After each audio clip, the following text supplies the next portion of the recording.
एक छोटी सी बात बोल रहा हूं, बहुत बेहूदी बात है असल में ये, पर समझिएगा। महिलाओं के साथ गुलाबी रंग जोड़ दिया गया है। ये बाजार ने करा है काम। ये बाजार ने करा है काम, पहले नहीं था। ये पिछले 1.5-2 साल में हुआ है। और ये बड़ी मजेदार बात है कि क्लाइमेट चेंज भी 1850 के बाद की बात है। जो हम कहते हैं pre industrial ppm carbon dioxide का, वो भी हम 1850 से नापते हैं कि तब 280 था। और अभी भी जो हम बात कर रहे हैं उसमें मैंने कहा ये 1850 की बात है कि हमने महिलाओं के साथ वो पिंक रंग जोड़ दिया है। बहुत अशालीन बात है, लेकिन वो पिंक रंग जानती हैं कहां से आ रहा है? वो पिंक रंग आ रहा है महिलाओं के अंगों के रंग से, यौनांगों के रंग से। पिंक। हम्म। वो गाल का रंग नहीं है, वो यौनांग का रंग है। तो महिलाओं को गुलाबी गुलाबी कर करके पुरुषों की सेक्सुअलिटी को चुपचाप सक्रिय कर दिया जाता है, क्योंकि पुरुष जानता है कि गुलाबी क्या होता है। अब भारत की महिला का गाल तो गुलाबी होता नहीं। गेहुआ सांवला रंग भी यहां बहुत होता है, गोरा रंग तो किसी किसी का होता है। तो पिंक क्या है, ये हमने कभी विचार भी नहीं किया। और लड़कियों का नाम भी रख देते हैं पिंकी। और जो यौन साहित्य होता है उसमें पिंकी का मतलब होता है योनि।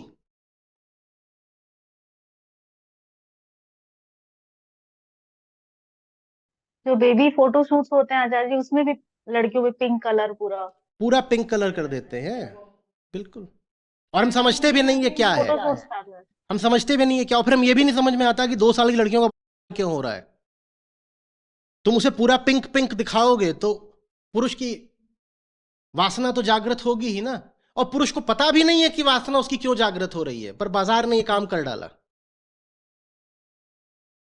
मैं नहीं कह रहा यही एकमात्र कारण है, पर 10 कारणों में एक कारण ये भी है। आज से 20-40 साल पहले भी हम जब छोटे थे तो बच्चियों को पिंक पिंक नहीं बना देते थे कि ये बिल्कुल एंजल है पिंक वाली। अभी मैंने कहीं पर देखा, वो एक बड़ा सा था कि जब हम छोटे होते थे तब की, अभी ये दिखाता हूं, लगाओ कैमरा लगाओ।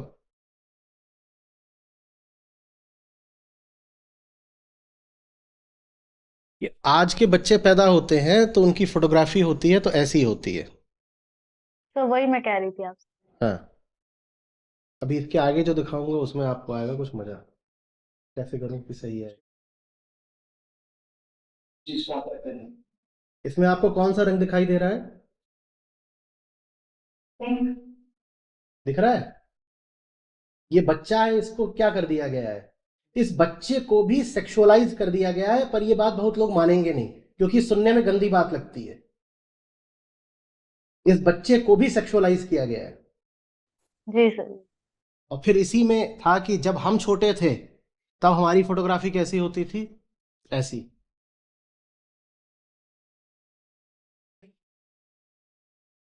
ऐसी ही होती थी।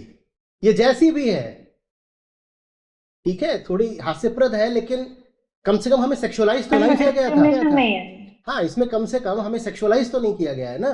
बड़ा भारी ऐसा लगा दिया जाता था, काले रंग का कुछ कुछ गले में बांध दिया गया है, काजल वाजल लगा दिया गया है, लेकिन ये तो नहीं किया गया ना कि सेक्सुअल ऑब्जेक्ट बन जाए। अब तो बेबी को भी सेक्सुअल ऑब्जेक्ट बना देते हो। तो वहीं से स्टार्ट हो जाता है सर ये। बेबी को सेक्सुअल ऑब्जेक्ट बना देते हो और अपने सेक्सुअल ऑब्जेक्ट को बेबी बोलते हो। सोचा आपने? आपका जो सेक्सुअल ऑब्जेक्ट होता है आप उसे बेबी नहीं बोलते क्या? और तो वो वही तो है।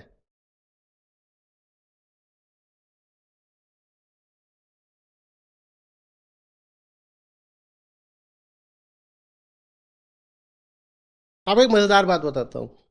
कुल 2 बार हुआ है जब इधर इस दीवार के सामने रिकॉर्डिंग हुई है। हम्म। अभी हम बाहर है, बोतल में नहीं है। तो यहां पर ये दीवार, बहुत लोगों के कम्युनिटी पर आए कि आचार्य जी बहुत बढ़िया लग रहे थे आज आप। वो इस दीवार का असर है। ये रंग देख रहे हो ना क्या है? मैं तो वही हूं, पुराना हिप्पो। ये दीवार नहीं है।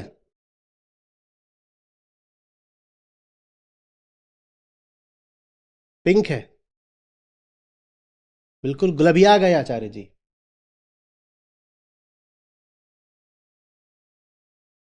एक नाम लड़की, दो बहनें थी, एक पिंकी एक बबली। बबली मालूम है क्या होता है? शराब को बोलते हैं बबली, क्योंकि उसमें बबल्स होते हैं। ये हमारे माँ बाप हैं जो बच्चियों के नाम रख रहे हैं, पिंकी और बबली। बबली माने शराब। बहुत उनको ताज्जुब होता है सबको, इतना क्यों बढ़ रहे हैं, क्या क्यों बढ़ रहे हैं, कि तुम्हारा पूरा कल्चर ही सेक्सुअल है, इसलिए बढ़ रहे हैं। तुम्हारे कल्चर का एक एक एलिमेंट सेक्सुअल है, क्योंकि तुम्हारे कल्चर का सेंटर ही सेक्सुअल है। क्यों? क्योंकि लाइफ एजुकेशन नहीं है, क्योंकि विजडम लिटरेचर से तुम्हारा कोई लेना देना नहीं है, क्योंकि ज्ञान को तुमने मजाक की बात बना लिया है, आत्मज्ञान, सेल्फ नॉलेज को।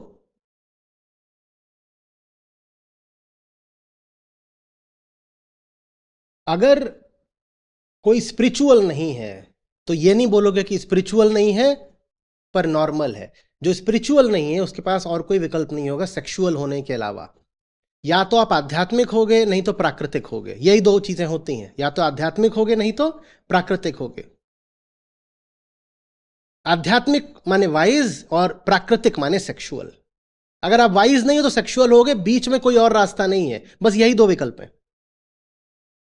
कोई भी व्यक्ति या तो आध्यात्मिक होगा नहीं तो प्राकृतिक होगा। आध्यात्मिक है तो वाइज है, प्राकृतिक है तो सेक्सुअल है। वो सेक्सुअलिटी 90 की उम्र तक चलती है, आखिरी सांस तक चलती है।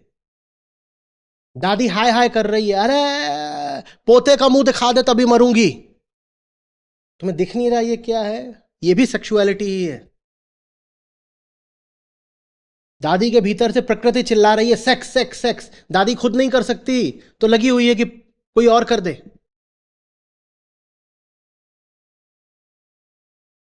दादी खुद नहीं कर सकती तो अपने बेटे से करवाने में लगी हुई है।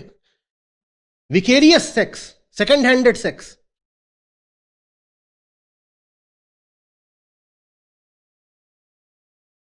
बाप को कितनी ज्यादा परवाह रहती है कि बेटी कहां जाकर के सेक्स कर रही है, ये और क्या है? बेटी की सेक्सुअलिटी को कंट्रोल करने की कोशिश, और क्या है? क्योंकि समाज ने, मान्यता ने, मोरालिटी ने नियम बना दिया है कि बाप बेटी के साथ डायरेक्ट सेक्स नहीं कर सकता। बाप कहता है मैं डायरेक्ट तेरे साथ नहीं कर सकता, लेकिन तेरे साथ कौन करेगा ये मैं तय करूंगा। ये बात बहुतों को बहुत गंदी लग रही होगी सुनने में, छी छी करेंगे, कहेंगे दुराचार